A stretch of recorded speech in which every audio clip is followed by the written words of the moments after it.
Hello and welcome to the sixth session. And आज के हम लोग सेशन में हम लोग बात करेंगे मैरिज के बारे में, the changing institution of the marriage और इंडियाज का डेमोग्राफिक शिफ्ट। अब यहाँ पे इस वाले टॉपिक के अंदर हम लोग बात करेंगे कि भाई किस तरीके से मैरिज एज एन इंस्टीट्यूशन जो है वो आपका चेंज होता जा रहा है। उसके पीछे बहुत सारे रीजंस हैं। उसके पीछे रीजंस कहीं ना कहीं आप देखोगे इकोनॉमिक रीजन जो है सबसे बड़ा निकल के आएगा, because you know having a family plus then you having a child it's a very expensive thing. तो यहाँ पे जो आप देखोगे जो चाइल्ड वाला जो है ना, जो चाइल्ड केयर कॉस्ट है वो आपका काफी ज्यादा बढ़ा गया है। प्लस आज का जो यूथ है is more focused on his career, more focusing on his individual growth.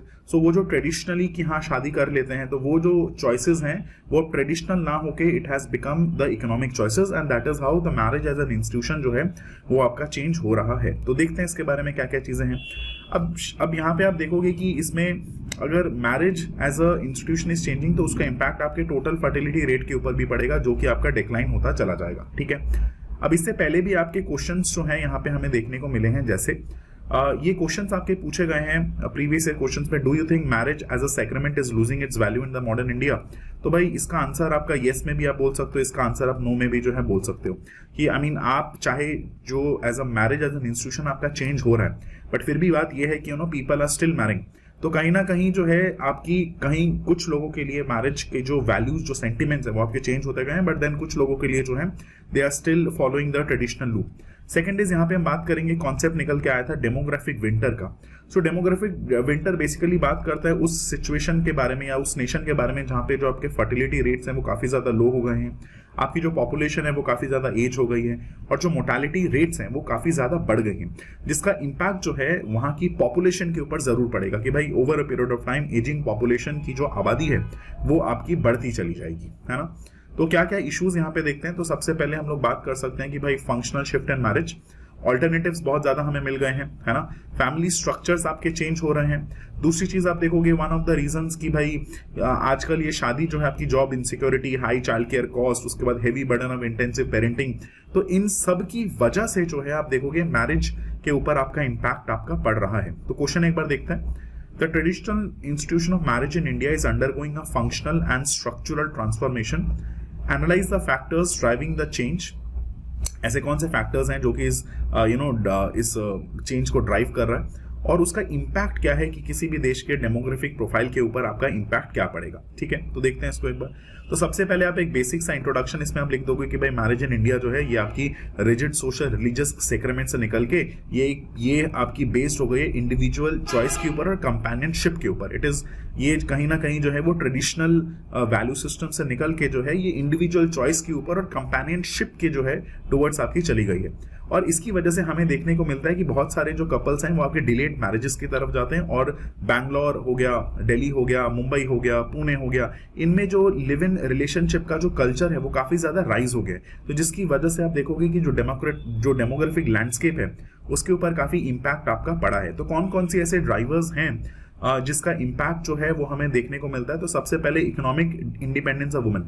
तो पहले की अगर आप बात करोगे तो वुमेन जो है they were not allowed to go out of the home, and because of that women were made dependent on the men's income. So that is one of the reason कि भाई आप जो है जल्दी से जल्दी आप शादी करवा लेते थे, बट आज अगर women has become economic independent तो वो जो मैरिज की वजह से जो इकोनॉमिक सिक्योरिटी पहले आपको आता हुआ देखने को मिलेगा वो आज के कॉन्टेक्स्ट में ये चीज नहीं होती हुई आपको देखने को मिलेगी। तो वो जो क्योंकि वो जो डिपेंडेंस आपकी खत्म हो गई है, तो जिसकी वजह से ये इंडिपेंडेंट वुमेन जो है वो शादी नहीं करेगी, है ना। सो ये जो शादी का जो कॉन्सेप्ट है वो आप देखोगे डिक्लाइन होता हुआ आपको देखने को मिलेगा। सेकेंड इज आप देखोगे कि बॉयज के पर्सपेक्टिव से राइज ऑफ इंडिविजुअलिज्म की भाई सबसे पहले आप देखोगे जो मॉडर्न यूथ है वो इमोशनल कंपैटिबिलिटी को प्रायोरिटी देगा, वो पर्सनल फुलफिलमेंट को प्रायोरिटी देगा, अपने करियर को प्रायोरिटी देगा rather than the traditional social expectations. फिर आप देखोगे कुछ लीगल प्रोटेक्शंस भी मिले हुए हैं, जैसे सुप्रीम कोर्ट ने केस पुट्टास्वामी केस 2017 में जो है लिव इन रिलेशनशिप को जो है आपका रिकॉग्नाइज कर लिया गया था, है ना।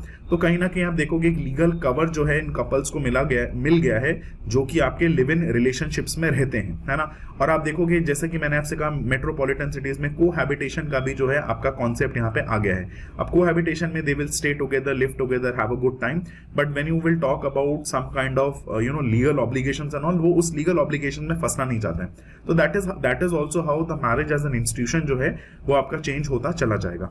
सेकंड, आप देखोगे हाई पेरेंटिंग कॉस्ट, मतलब आप देखोगे कि मतलब उसके बाद शादी होगी तो बच्चे भी होंगे, तो बच्चों में जो है आप देखोगे they have to spend a good amount of time, good amount of money, good amount of resources कि बेटा जो बच्चों की जो एजुकेशन है वो अच्छे से हो जाए। तो जिसकी वजह से जो है उसके बाद आप देखोगे शादी में भी जो है the parents have to contribute, which makes it a very like financially impractical thing. तो लॉजिकली आप देखोगे because of these things also marriage as an institution is changing, है ना।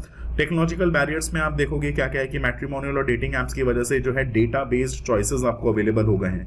डेटा बेस्ड चॉइसेस का मतलब based on the person you are, आप उस हिसाब से अपने फिल्टर्स को लगाओगे एंड फिल्टर्स के हिसाब से the kind of person you want to meet, you want to hang out with, तो इनकी वजह से भी चॉइसेस बहुत अवेलेबल है। So a lot of people may not take the route of traditional marriage वाला route, so they can have hangouts, they can date, have good time and बस इस तरीके से जो है things are going.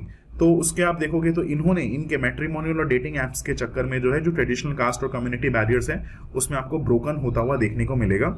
Also because यहाँ पे traditional role आपका कम से कम होगा, क्योंकि मैंने जैसे कि कहा आपसे ये डेटा बेस ज्यादा होगा, और डेटा बेस के अंदर जो है आप देखोगे पहले के टाइम पे शादी होती थी उसके बाद पता चलता था। अभी क्या है कि पहले क्वालिटीज के बारे में पता चलता है, then you make a choice कि हाँ दिस पर्सन इज राइट और दिस पर्सन इज रॉन्ग।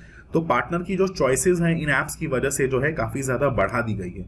तो that is also one of the reason की the institution of marriage is changing. Impact क्या पड़ेगा, अगर शादी नहीं होगी तो भाई जो फर्टिलिटी रेट है वो आपका ड्रॉप डाउन कर जाएगा। फिर आप देखोगे ओवर पीरियड ऑफ टाइम ये डिंक फैमिलीज का कॉन्सेप्ट निकल के आया, डबल इनकम नो किड, कि भाई father is also earning, mother is also earning, but they don't want to have a kid, so they just want to focus on their family life rather than procreation. Second, कहीं ना कहीं जब बच्चे नहीं होंगे तो एक टाइम के आने के बाद जो है एजिंग पॉपुलेशन के कंसर्न्स आपके बढ़ जाएंगे, तो जो एल्डरली आबादी है उसका प्रोपोर्शन आपका बढ़ जाएगा। उसके बाद जो डिपेंडेंसी होगी उनकी आपकी काफी ज्यादा बढ़ जाएगी, ठीक है।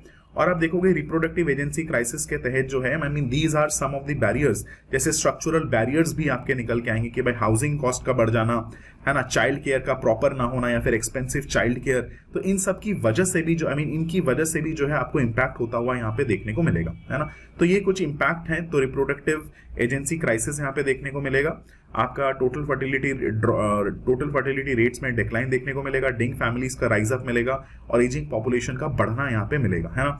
और फिर आप ये भी देखोगे कि बहुत सारे couples they wanted to have more kids, but considering the inflation and all, तो the choices that they make is quite limited. तो कोई अगर 3 चाहता होगा so they have to stop at 1 only, कोई अगर 2 चाहता होगा so they have to stop at 1 only. तो इस तरीके की चीजें, because the cost of education, the cost of health care, the cost of coaching, teaching, है ना, ये सारी की सारी चीजें जो हैं वो काफी ज्यादा बढ़ गई हैं। तो रिप्रोडक्टिव एजेंसी क्राइसिस के तौर पे जो है हमें ये चीजें यहाँ पे देखने को मिलती है।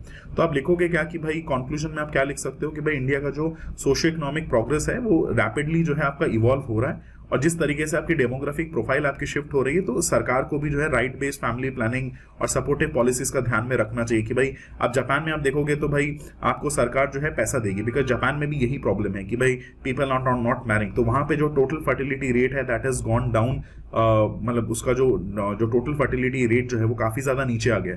तो it is also one of the reason कि वहां का जो आपका स्टैंडर्ड ऑफ लिविंग है that is quite high, plus people are very career oriented. तो that is also one of the reason कि lot of people may not go for a child. तो अगर सरकार अफोर्डेबल चाइल्ड हेल्थ केयर या फिर आप देखोगे फ्लेक्सिबल वर्क मॉडल्स ऑफर करेगी, तो कहीं ना कहीं जो यूथ होगा वो करियर और फैमिली लाइफ दोनों को बैलेंस करने की कोशिश करेगा। So that thing can be done by the government. तो आप इसके बारे में जो है इसमें लिख सकते हो। तो आई जस्ट होप आपको ये वाला टॉपिक जो है एकदम क्लियरली समझ में आ गया होगा कि क्या है नहीं है। Thank you so much. हम लोग मिलेंगे अपने अगले वीडियो के अंदर।